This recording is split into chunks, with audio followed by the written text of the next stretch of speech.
Hello and welcome to Barely There. How is it going, everybody? It is draft week. Chicago Bears are hypothetically on the clock. A lot of NFL teams are, I don't know, honestly, draft cycle is really quiet, so screw that point. Anyway, follow us on Twitter at Barely There Pod. Follow me, Duke Coughlin, at that pod guy Duke. You can follow this guy right next to me who's giving me like the massive underbite at Luke's Perfetti 46. You use that picture enough. Yeah. Oh, dude, it is by far my favorite picture. Like that was the first screenshot I ever got from one of our podcasts. So it was incredible. But anyway, subscribe to us on YouTube, Apple, Spotify, probably not Google Play because we're not fucking there. Anchor, 100%. Lucas, buddy, how we doing? The NFL draft is a little over 24 hours away, but we're almost there, buddy. Dude, I'm actually the anticipation has been building for this draft for a while, and I do think it's because the NFL schedule moved back a week, because I always feel like it used to fall on that April 22nd, 23rd week, and it's it's the back half. So I think I'm anxious. I'm excited for it to just happen. I'm fully prepared for Ryan Poles to draft a DT in a corner at 38 39 and 48, and just like for fucking Bears Twitter to erupt. So, I'm pumped for it, dude. I'm ready. I'm ready. We've seen enough of the teardown. We need to start seeing the pieces get put back up, and this is the first draft to see it. So I'm extremely excited. Yeah, I think there's always this sort of optimism anytime you get a new front office, a new coaching regimen, all that type of thing. That first draft, after we've already gotten through free agency for the most part, I wouldn't be surprised if we got a little bit more busy in free agency after the draft, depending on who falls in our laps, what picks we end up using. But yeah, man, it's hard not to be at least a little excited about this. Whether you're on the scale of super excited Bears fan or everything makes me miserable regardless of what happens, and I stuff my face with Italian beef every night. Just kind of both sides of the spectrum. You got to be excited because Ryan Poles, young guy, undrafted free agent coming out of college, so it kind of makes you wonder how he's going to handle an NFL draft. But I think his comments this week actually kind of really dived into that and kind of gave you an idea of his philosophy, including the buzzword that I think everybody's kind of ran with this isn't a rebuild, this is a retooling, and that could just be GM jargon. But how you feeling about that, Lucas? I mean, with the Quinn rumors being put to rest yesterday, maybe it is just a retool. It's hard for me to believe that you get rid of many core pieces like Akeem Hicks not getting signed back and Eddie Goldman being gone and Khalil Mack getting traded. Like there is a bit of a rebuild feel to it. But I just like, to me, the whole overall theme was Ryan Poles. First of all, he seemed more human than before. Every other one of his press conferences, he seemed to be kind of on guard, very like, I'm not giving you a fucking inch, like probably really high stress environment. You're getting put into a brand new war room, having to come up with a fresh board with you and your staff, opposed to just contributing to a board at Kansas City, because they're doing that shit year round. So it's like you're taking what you did scouting somewhere else, you're trying to bring it in and have it all mesh, right? But I feel like we got to see a human side of him. And I also feel like value was the most common theme. You always talked about, we need to get value on this player here. So I honestly, like, I know talk is cheap, but when you look at the strategy, right? Like Ryan Pace's strategy was way different than the strategy he laid down. He talked about being aggressive, and you don't hear that nearly as much as you do from Ryan Poles. You talk about him just saying, hey, we're going to let this fall to me. One of my favorite things coming out of that interview was him saying, I let everyone go home after Easter. I gave him some time off. Like the only thing he pretty much said, the only thing this board's going to do is get worse if we keep looking at it. He's like, you can convince yourself of anything, So I like that. I like that step back. Like, we're confident in the work we did. We're going to step back and see how this board falls to us. So you have to let it play out, but because talk is cheap. But watching or listening to his strategy, I really do have a bit more confidence in him moving forward. Yeah, and I think one thing that I kind of stepped away with it and kind of gathered from what he was saying was he doesn't seem like a guy who wants to stretch himself thin in this upcoming draft. He doesn't seem like someone who wants to give up a lot of capital, say, to move up. And, I can't say for sure that the Chicago Bears aren't going to move up because we've been proven wrong time and time before with situations like this. Especially when Ryan Pace is around, you never really knew what the fuck you were going to get from that guy on a year-to-year basis, but that's kind of what we liked about him. Poles just didn't sound like a guy who wants to toss out a lot of future capital and a lot of capital in this draft itself to really go anywhere other than down. And that's honestly not a bad thing. It sounds like he's a guy who wants to amass draft picks. He did put the Robert Quinn rumors to rest, and that was kind of talked about, and they even had him at the podium, which was something that I thought was a big step in the right direction for Robert Quinn actually staying with the team. But from the sounds of it, man, there's going to be calls on draft night. There are going to be some aggressive guys, some aggressive GMs out there who might want a pass rusher, if their guy falls or if, something were to happen. And with what I gathered from Ryan Poles is he sounds like a guy who's just ready to amass draft picks, whether that means trading back, whether that means trading a guy like Robert Quinn, who might not have a future outside of pass this year, which, like I said before, I wouldn't have a problem with Robert Quinn coming back, but it's going to be interesting to see how Ryan Poles plays this. That's really the best I got with it. I really liked what I got from him when it came to amassing draft capital, because I've been very against the idea of trading up in the first place. Yeah, I'm over it for right now. Like, if they want to, because if you look at Ryan Poles and where he came from, they did a lot of trading up. It's not like Kansas City always has their first round pick. They're pretty aggressive, and they don't have a ton of picks every single year. It seems like they like to manipulate the draft board. I'm totally cool with that if you're at a certain point. Right now, there's too many holes to be doing that. Like, think about the 2020 NFL draft, like for the Chicago Bears, right? Sucks that we don't have a first round pick. We didn't have a first round pick then either, but you had the 2 second rounders, and you ended up with Cole Kmet and Jalen Johnson, which I know Cole Kmet, it's a pretty big divide on whether people like him or not. This podcast is in full support of Cole Kmet, but you get 2 players. You think about the 39th overall pick. What are you, 6 picks away from the first round? There are going to be 6 stupid motherfucking teams out there that takes a player like Sam Howell or a Kenny Pickett, like guys that probably aren't true bona fide first round prospects, and you're going to have someone slip to you. So I think acquiring value and just trading back in general is good. I also have this theory here that all of these superstar players that were going to be top 20 picks or whatever as young kids took that COVID year out and came out a year early in the draft. And now you have the other kids that didn't have enough time to become a superstar that are going into their sophomore year because of COVID. Like, you know what I mean? Like, you had those seniors stay, probably had a lot more older guys playing that one year. So I feel like you're going to get a lot of Ayo Dosunmu's in comparison, right? Like, you're going to get a lot of those guys where you're like, he's a solid fucking player in this draft. I don't like the top end of it in general. So if they were to trade back and even move into next year, I think you're going to have a bit more of a star-studded draft next year. So I would like to gain more capital for that. But even still, like, we need solid guys on this roster. And I do think like there is a long list of players that can actually contribute for the Chicago Bears. Even, in the 5th round with 148 and 150, I think they can get a starter there. But it's also the bar is very low.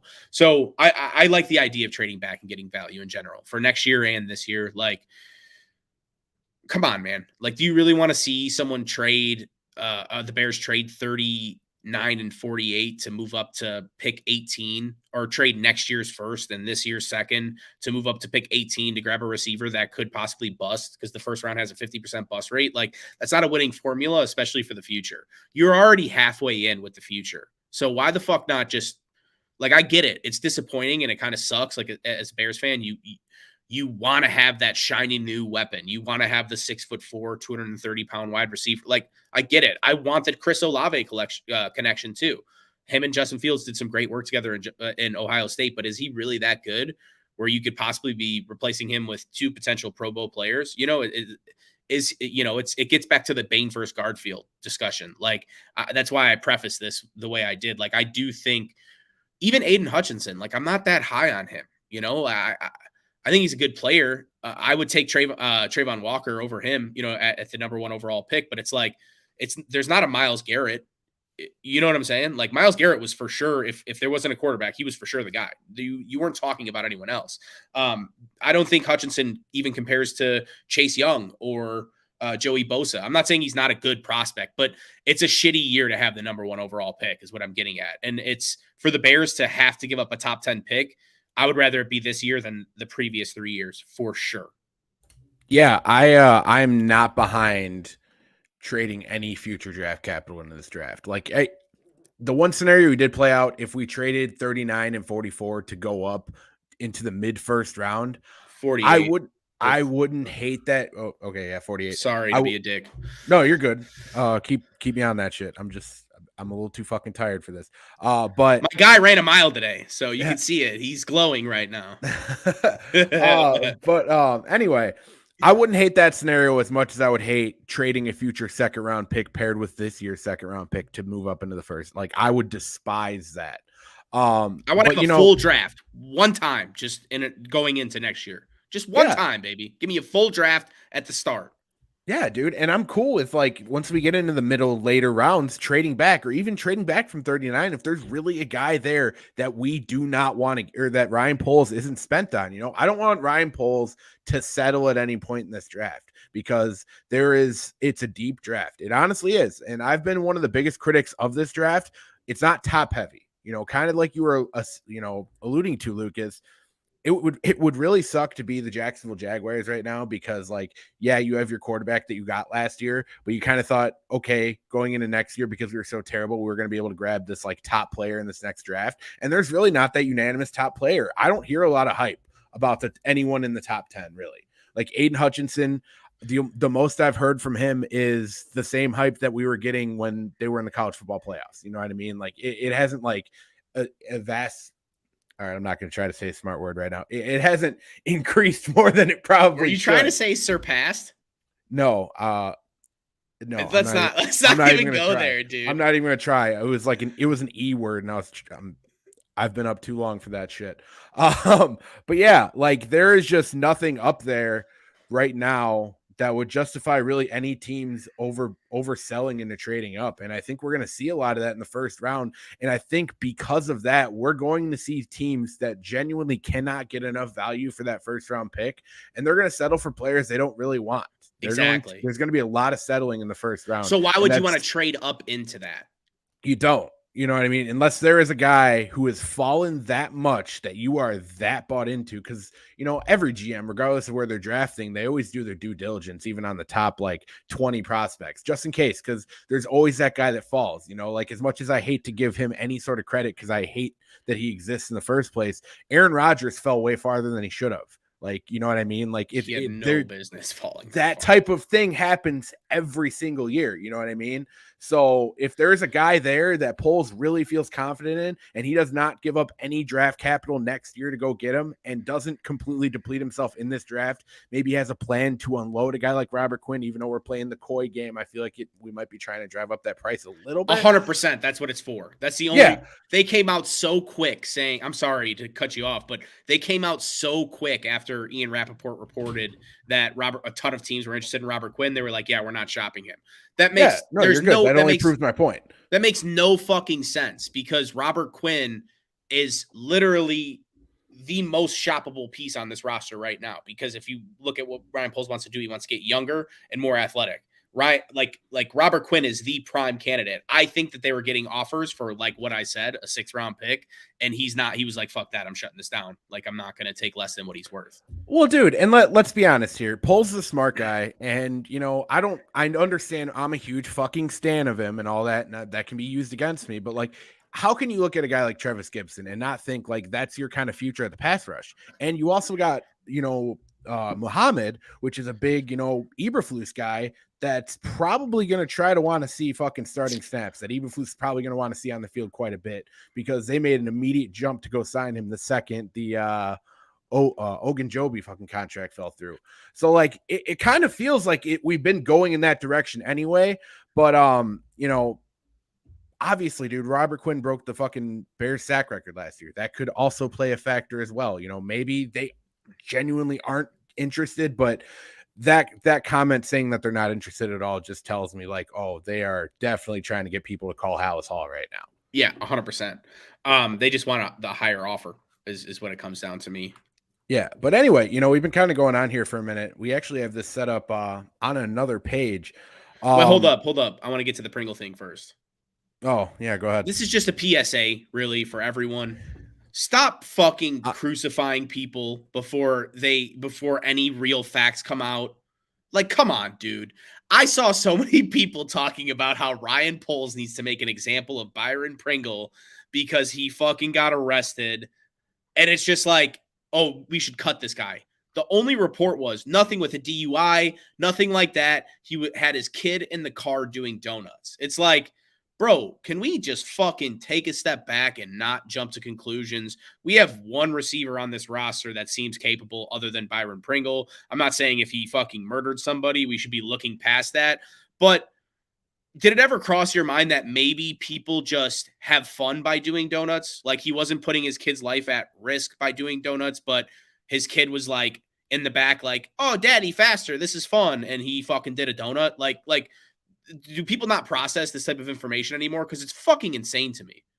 It's insane that people were talking about cutting a player for doing donuts on a public road. What the fuck does that even mean, dude? Could have been somewhere in the sticks in Florida where 6 cars go by a night. Yeah, I mean, big Byron Pringle guy talking here. but no, seriously, it's just insane, dude. I agree with you for the most part. Personally, I do think it's still stupid that he did it. It's dumb as fuck. Yeah, he had a suspended license for not paying tickets in the NFL. I'm not saying it's the brightest moment for fucking Mr. Pringle. Yeah, I'm saying, but for people to kind of jump off the ledge immediately, being like, this guy needs to get cut. This is a bad indication on Ryan Poles. Like we are so deep in overreaction season right now over it, and it's like, come on, like, dude, you would think he seriously stabbed like multiple people and went fucking nuts with the reaction. And it's like let's be honest, dude. I'm not going to sit here and say that we shouldn't all hold ourselves and professional athletes to a little bit of a high standard, but like, come on, Byron Pringle should get cut for this. Like, do you see other guys around the league? I'm not going to say names, but there happens to be a wide receiver who got traded over the offseason who has quite the fucking history, and everyone seems to bow down to him. And who came from the exact same organization who Kansas City doubled down the second he got fucking arrested by extending him at a disgusting bargain. So not saying names. Let's not look at like it is a business still. And I understand, like, we want these guys to set good examples. People look up to them, like, no doubt. Like, what Byron Pringle did was stupid, but to make that a crucifiable offense is ridiculous. Like, that is fucking that's like taking it to another level of insanity. I could see if the other guy that we were talking about, if he allegedly did what he did, I could see why people would be way more upset about something like that and maybe want Ryan Poles to set a new precedent by making an example, quotes, an example. But I mean, the guy was fucking doing donuts, man. Like, I'm sorry I have to even bring it up. What are we talking about? Yeah, no, it's absolutely ridiculous. Like, and come on, let's be real. Ryan Poles gave him an earful. Like, he let him know, like, dude, what the fuck are you doing? You know what I mean? Like, you're an NFL player. Pay your tickets. Go drive to a like empty Walmart or some shit. You know what I mean? Right. Like, go anywhere but like a road. You know what I mean? So like, I'm not gonna sit here and defend any of what he did, but like, it's not that big of a deal. Like, it's not that big of a deal. Like, I've gotten a ticket with a suspended license before. Hey, true story. Duke Coughlin over here back in my younger heydays. I'm gonna have to send this into HR and see if we can keep you on. And guess what, dude? It wasn't a big fucking deal. Like, the cop let me even drive fucking home. Like, it's not a big deal. Like, pay your tickets. Don't be stupid. But like, this isn't OJ with a glove. I'm sorry. Exactly. Okay, we can move past that, and I guess we can get into what you were talking about before. I was just like, some of the shit I was reading, I was just like, man, you would think this man murdered somebody. Oh, dude, 100%. Like I said, man, OJ with the glove. But anyway, moving forward. So we've had NFL mock draft simulator going on in the background, profootballnetwork.com. This is the only one I've been using so far this year. That's not a free ad or anything, but we're also not getting paid. So yeah, we had that going in the background, and probably not some of the names that a lot of Bears Twitter is going to like to see is on here, but I feel like they've been fairly consistent with some of these players. Like, I know I've done probably 30, 40 mock drafts in the past month, if not more. And a lot of these guys stay pretty consistent in the first round of where they're going, or kind of in the ballpark. And we're going to bring it up on the screen here. This is what we're working with. If you cannot see. So best player available, we have Kenyon Green, Joaquin Brisker, Tyler Lindenbaum, Devontae Wyatt, Tyler Smith, Desmond Ritter, David Ajabu, and Boye Mafe.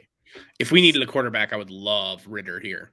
Love him here. But I'm a big Desmond Ritter guy too. Oh, he'll stick it right in the shitter. Dude, if we drafted Desmond Ritter, like fucking Hallis Hall is going to the ground. Especially with the first overall pick that Ryan Poles makes and all the drama that happened this offseason, and everyone saying that, they're not building around Fields because they don't like him, blah, blah, blah, blah. No, but this is a real situation. This is a real board you can see, right? Like Kenyon Green and Tyler Lindenbaum at the start of this process were both supposed to be first round picks. They both slip out. Brisker's a nice safety. It's not exactly what you want to see, but with that, it's Ojabo, right? I hate David Ojabo. Ojabo and Mafe both right there at 42 and 45 is what they're ranked, pre-ranked. Like, that's another reason why I could see Quinn. If they can get a third for him, and you're able to get a guy like Cole Strange in the third and then replace him with I personally would take that risk on Ojabo. I don't think he's falling to us. He's too much of a fucking monster. I don't believe he would fall out. It's Achilles injury is the only reason why he's falling. So you're already kind of taking a red shirt year. I wouldn't hate that because really, look at every team that's very good. It's a star-driven league. You need 6, 7, 12 stars, and then you need to fill in the rest of the spots with just guys that are solid. So I think Ojabo out of all these guys has the best chance to be a star at the next level. So the Achilles injury does scare me. I'll straight up admit that. That's Jalen's. Jalen Smith had something similar, right? Or was his a knee? I think it was a knee injury. See, Achilles. That's like, you can fix a knee. You can repair an ACL or an MCL or anything like that. But like an Achilles, that's such a tough injury to come back from. And I think we've actually talked about in the past where we don't really want Ryan Poles to take an injury risk at this pick. It's true. Just because of how much history we have with stuff like that. Like we think Bears Twitter would go nuts about them drafting a defensive player, have them draft a defensive player with an injury history. Holy fucking shit. But honestly, I've said it in the past. I don't know if I said it on this podcast or not. I said it when I was on Fireside Bears, but I'm not a big Kenyon Green guy personally. I think he's just been kind of the best guy. He's just been the most dependable guy for a pretty good program at Texas A&M. And, he's got a lot of starts logged under him, has a lot of experience, but there's just nothing on his film that really makes me look at him and be like, dude, that guy just bullies people. That's just not something I see from him. Like, yeah, he can play most positions on the offensive line. I'll give him that. He played quite a bit of left tackle, I believe, and both guard positions. And I believe he played a little bit of right tackle at one point as well. But there was nothing that really shot off the board with me for him. You know what I mean? Tyler Lindenbaum, I'm really high on personally. If he were available at this pick with no wide receivers, really, really of note. We have Jahan Dotson down here, but he could be available at the next pick if you really wanted to reach at that. I think not Kenny Pickens. I'm sorry, George Pickens or George. That's his name, right? Why am I blanking on this right now? The wide receiver from Georgia. Yeah, he's 59, so he's there, and a lot of people would reach there for him. I'm not a huge George Pickens guy though, so looking at what they have on the board. I like Kenyon Green, but I think there's a reason why him and Linderbaum fall, and that's because they don't play that bully style, right? Like Zion Johnson, if you were doing these mock drafts a month ago, he was going to be that guy that fell from the interior O-line. Interior O-line is going to fall no matter what. There's Quentin Nelsons, there's guys like that, but Zion Johnson was that guy falling, and Linderbaum was going at 17. Now it's flipped, and that's because Zion is a fucking nut, dude. I mean, he's a bully. He's taking people out of their hole. He's decleating people, so he has no shot of getting to us, in my opinion. I know I always make fun of people for saying that, but it's like that's a guy. He's the number one guy at his position, no doubt about it. And there's a lot of people with a need on the interior of the line, so. I don't know. I consider Green, honestly, though. I like Tyler Smith a lot, too. I like him. Devontae Wyatt's also a fucking monster. You know, like that's what I'm saying. You're going to get one of those players. Tyler Linderbaum kind of scares me. I think that's what I was getting at before because of him coming from Iowa, him being a very similar prospect to, I know not play style wise, but height, weight, speed, all of that shit. Very, very similar to James Daniels. We just got done with the most hyped center coming into the draft, which was James Daniels, and he couldn't even make the calls at the line. Now, I'm not saying that's exactly what's going to, but there's like kind of open wounds that are still there. I don't think he's dominant enough for me to feel comfortable taking him there with the open wounds. Now, if there were, I mean, we're human beings, so I'm just giving you like, you know, how I actually feel. I can't separate it. It's just like, it's one of those things. It's kind of similar for me with Calvin Austin. Like, I really like him as a prospect, but last Memphis receiver we got didn't work out too well. It's probably a stupid way, and that's why I'm not a GM, but it's just like, that's kind of, it gives me a bad juju about him. You know, it just doesn't make me feel good, or it makes me feel a little uneasy is all I'm getting at. So me personally, I like Boye Mafe a lot. I like Tyler Smith here a lot. I like Kenyon Green here a lot. Those are the kind of guys I would probably take out of these. I think Boye Mafe is one of the most overlooked players in this draft. I think he's going to be a consistent ass fucking edge rusher for a good amount of time. Personally, where I'm sitting, defensive coordinator, becoming a head coach, giant position of need opposite Eddie Jackson. You put a gun to my head, I'm not passing on Joaquin Brisker here if he's available at this spot and the wide receivers are gone. I know you're a big fan. Yeah. Like that is such a hard pass for me. You know what I mean? Like that's a pick I have to make. I understand wanting to get offensive line depth. That's totally fine. I still feel like there's a lot of offensive line depth, even in the later rounds. A guy like who's probably sitting on this board still, actually, definitely Sean Ryan, who you could definitely get with the next. We're both big Sean Ryan guys. I love Sean Ryan. Like, yeah, his tape is just so fun to watch. He's what Bears fans loved in Tevin Jenkins pre-draft last year. That's what he is. And he just looks like player. Sweaty and like he probably doesn't groom himself the best, and he sneezes in people's faces. Like, that's what you want your offensive lineman to look like. Like, you want him to be kind of gross. I'm sorry to dog on you, Sean, but I'm just saying he just kind of looks like a prototypical fucking guard, just super disgruntled. I'm a big fan, dude. And then he's got that little mustache too that just makes him look like a total pervert. Yeah. Well, dude, I mean, people were talking about Pickens being a dog at wide receiver, dude. Like, I want my dog to be interior. You know what I mean? Like, I want that guy just like bullying 300-pound defensive tackles personally. So what are we thinking here? I mean, it's more for the exercise just to talk about it. One thing I do want to bring up, and I saw this, and I don't know if it would happen, but I believe the Jaguars did not trade their first pick in the second round. I saw a hypothetical scenario where the Bears traded 39 and Nick Foles to move up to 33. I mean, talk about cream team. That would be an incredible move. I would kill to see that happen, actually, just to get that first pick in the second round. So you get your pick of the litter. Like we talked about, there's always guys that fall. You know, it's better to have the number one guy falling than the sixth guy falling. So that would be awesome. A big boy move. That would be a big boy move. That would be awesome to get rid of that. You know, even if you had to take on some of his contract, that would be dope. Take on his entire contract this year. Because just look at the draft results at 33 and 34. You're going to see a run on guys like Christian Watson probably went in there. Roger McCreary, the cornerback, Quay Walker, stud, Perrin Winfrey, Breece Hall, Chad Muma. That's actually kind of a weird. Usually you'll see like Christian Watson and George Pickens and someone else in there. You'll see a run on receivers. I'm not going to scroll up anymore because my guy got drafted by a team I don't want to talk about. So Treylon Burks got drafted by a team up north, and we're going to leave it at that.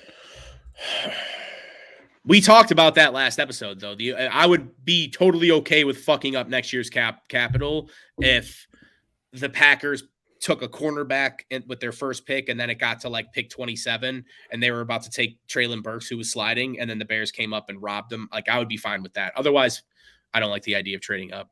But yeah, just take anyone. Take Linderbaum if that's who you like. It's my draft. I drafted Brisker. I want to piss off Bears Twitter at this point. We're gonna reject these trades, even though they should be trading down. We are at 48. Tyler Smith is still on the board. I would take Tyler Smith there in a second. Yeah. If he's there, that's a no-brainer, personally. But some guys you can entertain. Kyler Gordon, Rahman is another guy. Bernard Rahman, and is Sean Ryan still on there? Like, that's the thing. Like, right here, you can drop, at least what would be perceived 10, 12 spots in terms of rankings, and be like, yeah, no, fuck that. I don't like scroll up. I'm sorry.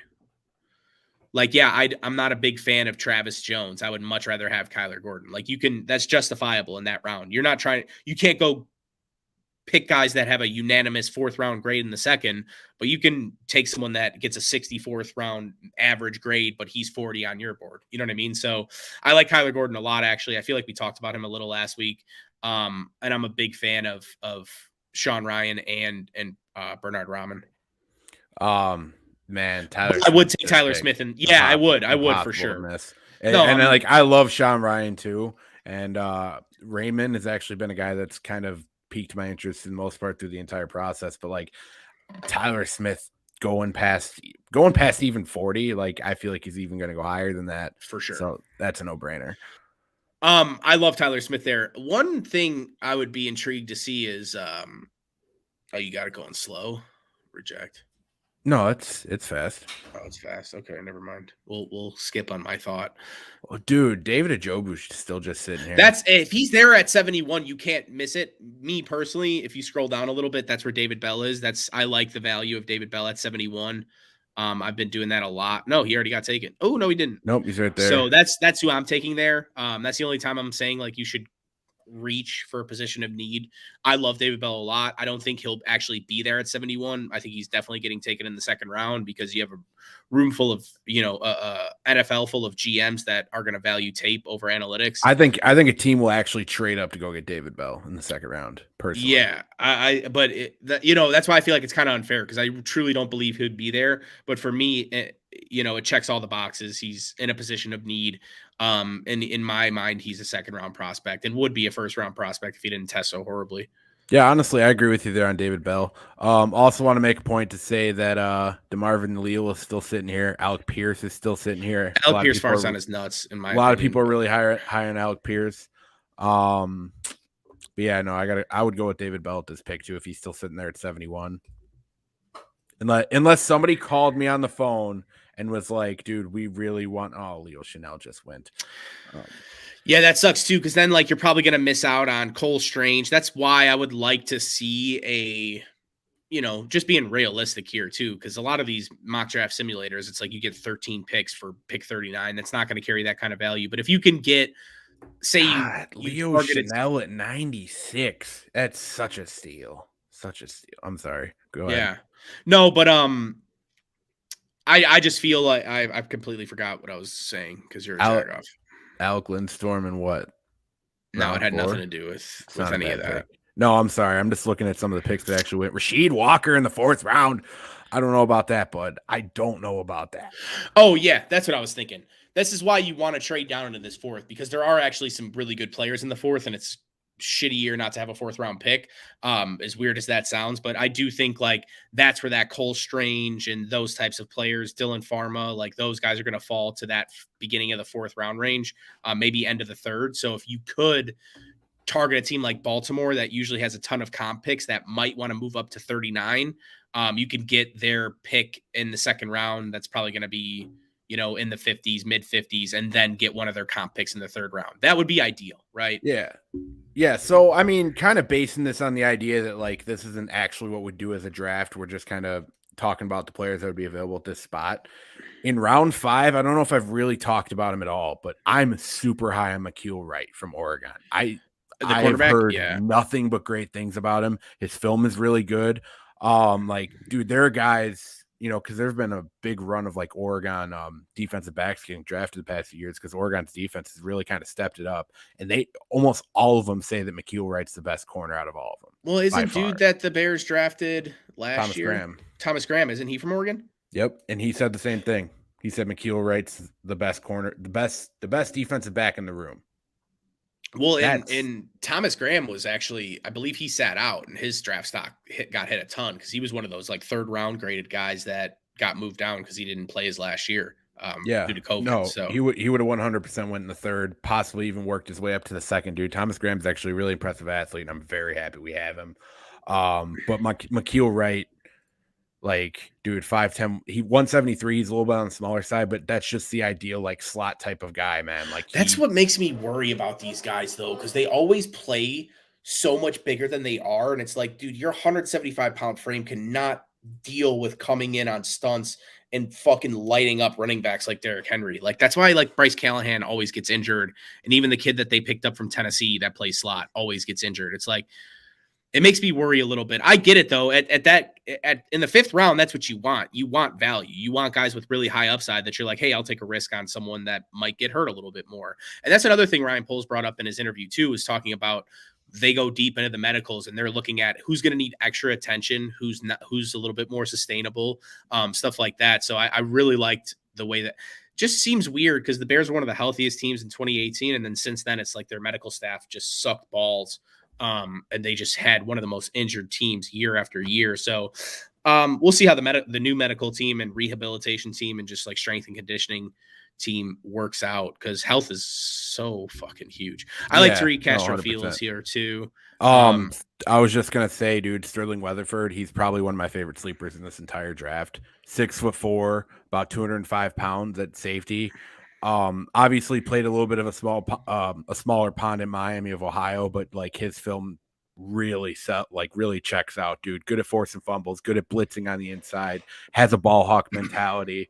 Like he can do a little bit of everything. He would be that nice like box safety. And obviously, you know, when it comes to size, because I know you were kind of just talking about that, the biggest thing that I kind of take away from that is like spending an entire like workout program in an NFL program is completely different than what you're going to get at fucking Miami of Ohio. You know what I mean? Or UAB just sitting right here.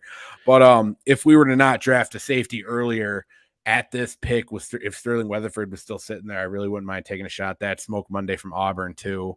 Obviously, I probably prefer Weatherford over Smoke Monday, even though Smoke Monday has an elite name. Yeah, no, Sterling Weatherford, he's like one of my favorite players in the draft, but I don't want to like overdraft him because of that. But I feel like at this pick, I think this is actually 155 where we're at. Or no, 148. 148, yeah. We have 148 and 150. I'd still maybe even consider reaching on that because and especially for a bigger safety, he's probably going to be able to play special teams, and that's kind of what you're looking at for year 1 and year 2. Maybe he can develop into a, you know, Eddie Jackson. You're kind of thinking long-term as well, right? Can we develop a guy that's going to take Eddie Jackson's spot for a lot less money? What about your boy? What kind of defense does Wisconsin play? They play like they sit in a lot of nickel, if I'm being totally honest with you. Yeah. Did they run a 4 or 3-man front? It's a 4-man front. Yeah. So Hennington is another guy that I kind of looked into a bit, but yeah, what do you think about him? I mean, I didn't want to be the one to say it because, you know, I'm the fucking Wisconsin guy, but Matt Henningsen, dude, he was a 3-year starter, I'm pretty sure. Pretty fucking solid up front, can get to the quarterback, pretty good at forcing fumbles, tackles for loss, a big, emphasis for him as well. So he's a guy who can force himself into the backfield while also being able to stop the run. That's kind of what I read about him was he's a pocket pusher. Like he's going to be disruptive. It helps that he played obviously, but like in front of like fucking Leo Chanel and Jack Sanborn for a couple of years. Cause like Jack Sanborn's another guy in like the 200 range who I think is just way underrated for what he was. Cause honestly, going into this past year, I thought Sanborn was better than Leo Chanel. But those are the guys. I'm sorry to interrupt you, but those are the guys like Mooney got a 7th round grade and he got picked in the 5th. Like that's when you start seeing random ass names come off the board, is in that 4th, 5th round. This Jojo Damon too from Nebraska. I really like him too. I don't know about at this spot, but potentially if we traded down for more picks, I wouldn't mind taking a shot at him if he was available. Go to the all class real quick. I just want to see what they got available. A lot of running backs and tight ends. See, here's the thing, right? I think we need Cade Mays. I'm okay with there too. It's all depending who we draft offensive line wise early on. But if Mays is at that pick and we haven't gone like nuts at offensive If you weren't line, a dildo taking Jaquan Brisker, then yeah, we could have had an offensive tackle and an offensive guard with our first two eat picks. shit. But, I would not regret that pick at all. No, but I truly believe like Cook's not here right now. Cook to me is like one of the guys that I see fall. Cook from Georgia, the running back. Yeah, he's going to be more of your like receiving back type thing. I think he could replace a Tariq Cohen type role, especially to start. And I believe he has some return ability as well. Like that's a guy I wouldn't mind taking. If you're at 148 and you have a running back on your board, like I get the positional value is terrible and we have Herbert and Montgomery, but we need fucking weapons and we can't have the offense become unbalanced because one of those two guys get injured. So if you take a prospect like a, that's supposed to be in the second round or third round maybe, but they drop all the way to the fifth. Like how the fuck? I'm fine with you taking a running back there. I don't care. Well, like even late, like a guy that I've liked at running back is Jaron Eli or Eli. I don't know exactly how to say his last name, but I know he has a good body of work at Auburn or Mississippi. Jesus, I'm just completely fucking this guy up. No. Nice body of work. Pretty sure he had over 1,200 yards last season running the football. Just like one of those late round solid running backs like that just don't get a lot of recognition because running backs, unless you do a lot of flashy shit in college and you can catch the ball out of the backfield, you're not going to get a ton of a prospect out there. But I like him as like a solid like third guy that if, like you said, one of those scenarios is like a spell back to be able to take some carries. I wouldn't mind that at all. And don't forget, like I wouldn't be surprised. You see some of these thick boys that are running backs like they used AJ Dillon like a motherfucker in Green Bay. They even started, even when Aaron Jones was healthy, it seemed like they started deferring to him in certain games and certain situations because he's going to get you those 6 yards. So don't think that like we won't take a straight up bruiser as well. I could see that completely being on the table. So let's see where we're at. Go to the all again. I'm sorry. No, you're good. I'd probably take Rosenthal. I'd stack up there at tackle if I could. Or isn't he supposed to be slotted at guard? 6'6", 290? No. I would roll with Cade Mays, honestly. You go with Cade Mays? 6'4", 311. I mean, just for the sake of argument, honestly. Just go with someone. Yeah, we can't get. We're just trying to get names out here, and then just throw another. We just talked about all these guys. If they take this Matt Arezia dude, I'm gonna be pissed unless it's with a trade down. But yeah, you can like Tariq Castro Fields. I like there. Just grab someone else too, so we could talk about some of the names we'll see at 186. We've already kind of covered these guys. Yeah. Oh, you took your boy, of course. Oh, dude, that's all I've been doing. Yeah. I like Marcus Jones. I do like Marcus Jones here. He's some of the same names as well. Yep. Okay. Smoke Monday's still there. Sean Jolly's still there. Yeah, I mean, are our listeners really? Do they know enough about or care enough about guys like that are ranked 267? Probably not. Probably not unless they go to like Notre Dame, but. Yeah, Marcus Jones, honestly, at that pick, good slot corner. See what's there in wide receivers. Is there anyone that's just like 7 foot tall that didn't get drafted because he can't catch or run down the field? Maybe try a project, NC State, 6'3", 212, coming soon in his bio. He's gonna be coming. I will be honest, dude. A lot of these names I don't recognize. No, dude, come on. We're fucking Kevin Austin, Notre Dame guy. Notre Dame guy. See, that's the thing though. In some of the some of these databases, it's all out of whack, and that's like one thing people have to understand too. You do 3 different mocks, you're gonna see Leo Chanel at 32 in PFF, and here he's like 100, and another one he's going to be like 87. So that's exactly the type of disparity you're going to have in war rooms with GMs across the fucking NFL. So, dude, like one of my favorite college scouting websites straight up didn't have Leo Chanel ranked at a linebacker spot at all. And it's one I actually really respect. It's made me upset the entire offseason. But yeah, man, once we get to these spots, this is going to be guys where Ryan Poles is really. Dylan Farm is someone I do like there, actually. Who? Oh, the Dylan guard Farm from Memphis. But that's the thing. He's like literally ranked 70 something in pro football focus. Yeah. Well, this is going to be a lot where fucking, like I was saying, dude, Ryan Poles going to have to do his homework. I'm sure, I guarantee he spent way too much time on a lot of these lower guys just because he was one of them coming out. So, I mean, not only that, like someone actually asked a great question. I can't see who it is. So please, Chicago media, don't try to come after good old Luke. But you saw what happened with Kevin Fishbane, right? When he was like upset with Adam Rank for not. It's like, dude, how is fucking Adam Rank going to know your voice? Should we identify all these reporters' voices? no way. No way he complained about someone not knowing him. Pretty much. He was like, hey, so you should give me credit for me asking the question. There was like a big little thing about it, and Adam Hoge backed him up too. And I'm like, dude, come on now. Like, you guys I get it. You're local reporters. How many times do local reporters rip off blog guys and take their photo that they edited and just put it up? You know what I mean? Like, go fuck yourself. You know how he does his things where he's like the Bears photos and it's got the quote on there. It had there. And you'll see too, now every time he quotes it, it has the reporter's name. It's like, I get it. You know, Adam Ranks on NFL Network and he's national, but like, exactly. I don't know who asked the question, long story short. But they pretty much said like, hey, are you prepared for college free agents? And like, do you want to move into that 7th round if you can?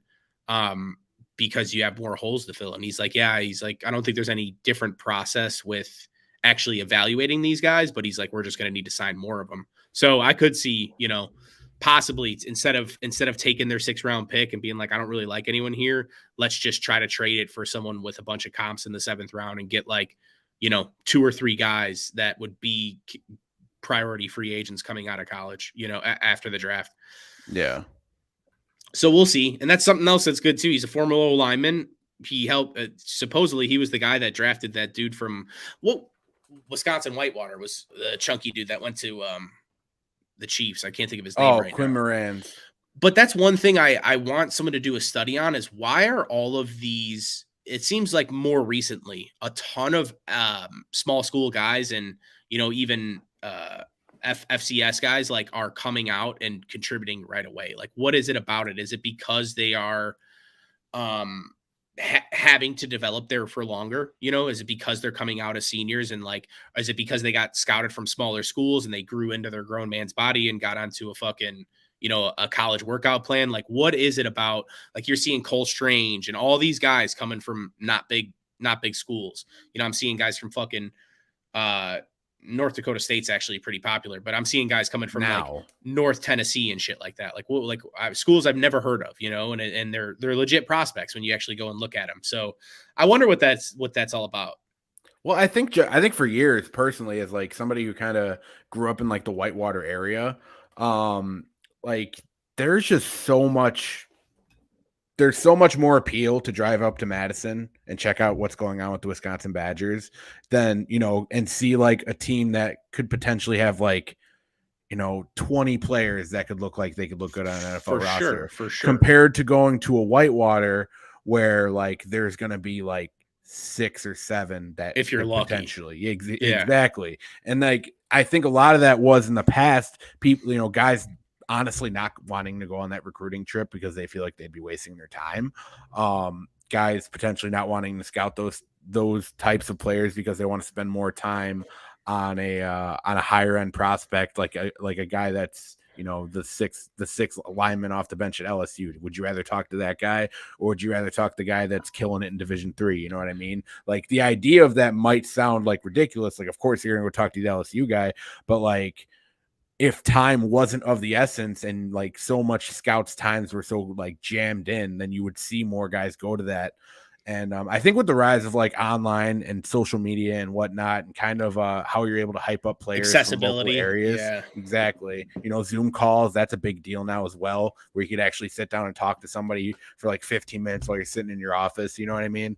That I think that's come a long way, and I'm hoping it continues in that direction, because honestly, like I came from a fairly small like football conference, but I played against some absolute dogs, and I played against a few guys who've made it in the NFL, and I think there's a lot of talent in those small areas. You know, Whitewater is legit as fuck. When you become a powerhouse like a Whitewater, like a North Dakota State, like it's different. Like, you're getting the 5-star recruits that are, cast-offs, like not truly 5-star recruits, Like but they the best had of the bad worst, grades. yeah, or just anything like that. Like, oh, this is all that's left over. Like, you can be the fourth string guy in Alabama and try to walk on, or you can come here and be our star. Like, which do you prefer? Come here and develop. So, Yeah, and I think a lot of it is like Whitewater used to beat the fuck out of everyone. oh yeah, and they still do, honestly. Yeah. That's just kind of been just just an absolute system, and that was started by a couple great coaches that were up there. But the biggest thing I would say to all that is the proof is in the pudding, man. You see a guy dominate on the field.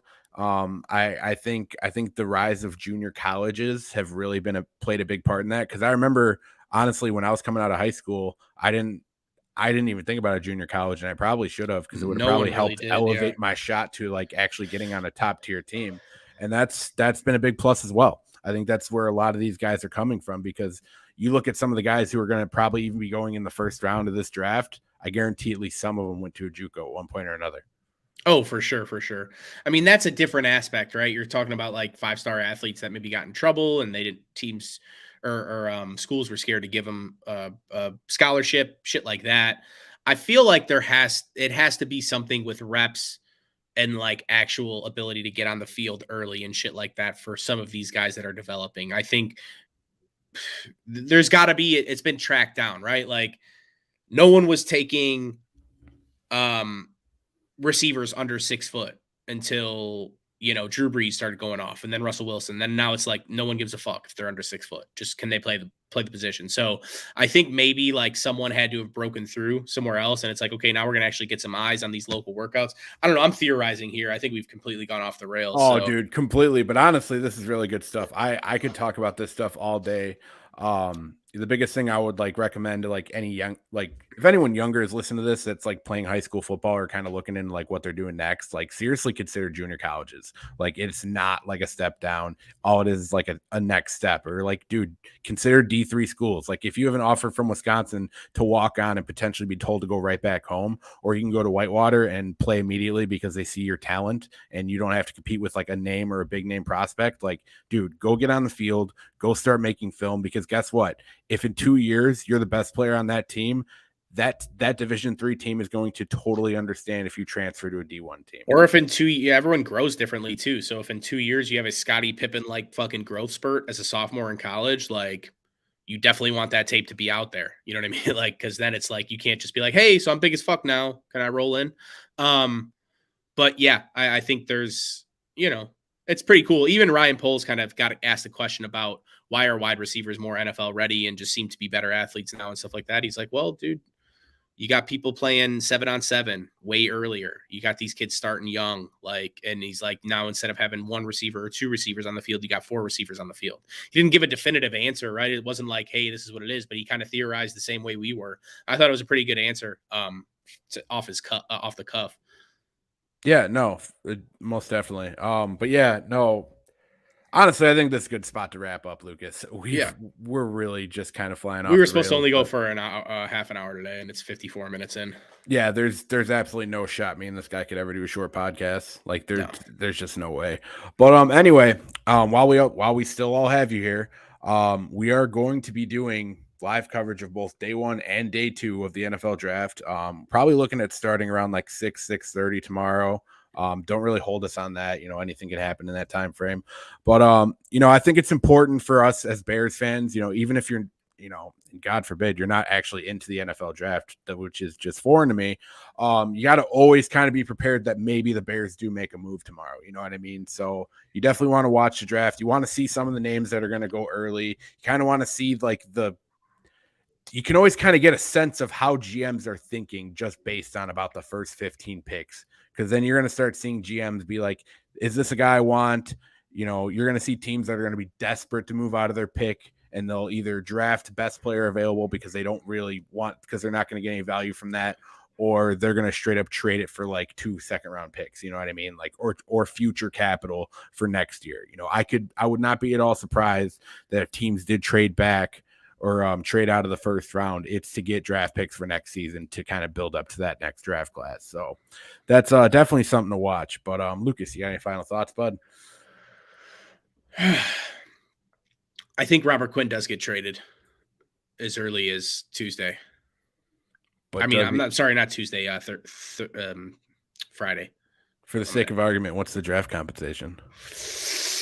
Maybe a sixth. No. If there, see, here's the thing. I didn't think there was nearly as much of a demand. If there truly is a demand and people are knocking on their doors, I wouldn't take less than a third, right? Because a fourth, okay, maybe if it's in the beginning of the fourth, or like a third round comp pick, like end of the third, beginning of the fourth for sure. But like you said, dude, it's not easy to just find 19 sacks. That's just not normal. And if you look at Robert Quinn, I mean, he's had stats like that. He's had all pro seasons.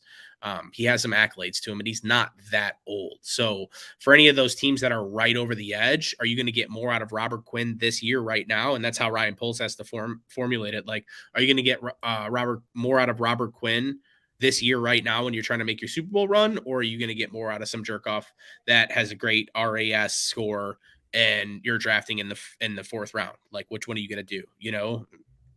So yeah, no, 100%. I'm kind of on the same idea. I also wouldn't be surprised, kind of like how we were talking about trading 39 and Nick Foles to possibly move up to like 33. I would just blow everywhere. I wouldn't be surprised if we packaged Robert Quinn with 39 to even move into the first round. I'd be okay with that. I don't think that happens. I think we're getting a little bit. I mean, you were right the last time, supposedly, though. We don't know. It's all alleged right now, but he gets a sixth rounder. Yeah, sixth rounder, man. I am never gonna let you live this down if he gets anything more. Dude, come on, man. There's so many factors that go into it. Like, you're telling me Amari Cooper only gets a fourth rounder, but you know what I mean? Like, come on. Like, yeah, but like the Cowboys were gonna cut Amari Cooper.